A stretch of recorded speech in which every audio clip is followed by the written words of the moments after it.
In today's gospel, in this exchange, this moment of Jesus and his disciples, we hear a powerful and informational truth. You know, the disciples, naturally, in the most human way, were hungry. They're on a boat, and they notice they have just one little loaf of bread. And no doubt, they see that loaf and they look at everyone there and think, there might not be enough for me and for all of us. And Jesus, knowing this, he warns them right away. Watch out. Guard against the leaven of the Pharisees and the leaven of Herod. It's a bit mysterious because they didn't understand what he was talking about either.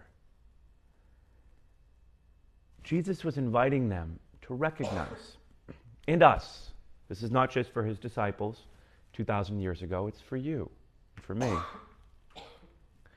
to recognize that all of us have certain and at different times desires and needs, perhaps for success to be accomplished, to experience, to give love.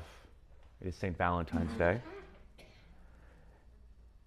But at the same time, when we think about our own lives and what it is we want and desire to do, we recognize that there are times when we're inadequate.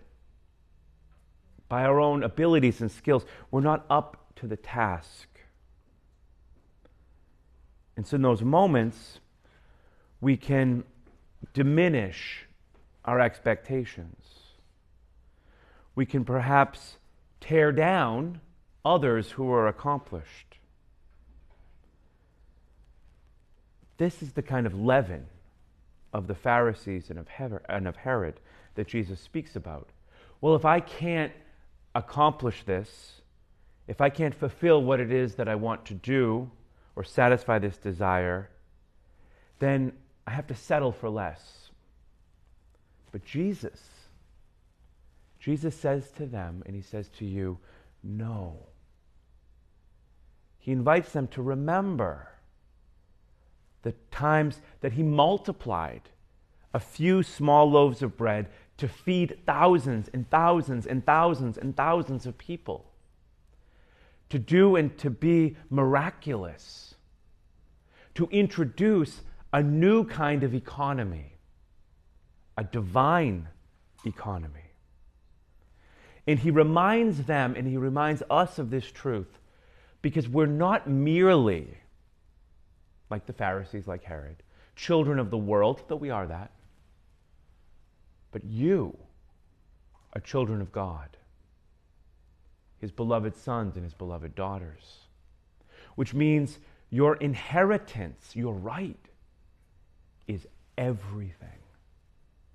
All that Jesus is and he does is yours as a son or daughter of God. Which means that we have a new kind of vista, a new horizon, a new potential that is placed before us. That our capacity to love, to give, to receive is not merely natural anymore, but is divine, is eternal, which means it's really big, it's immense, it's incredible, it's extraordinary. Because God is with you, and not just as a partner, kind of on the side saying like, go get him, here I am, but within you. That you have the capacity, like Jesus, to do and to love greatly, regardless of whatever limitations we have. Maybe we don't always have all the strength we desire. Maybe we don't always have all the health we desire, all the abilities we desire that maybe we had when we were younger or we want to have when we're older. God knows all that, but he is perfect. He is all-powerful. He works miracles. He heals, and in and through you, he does the same.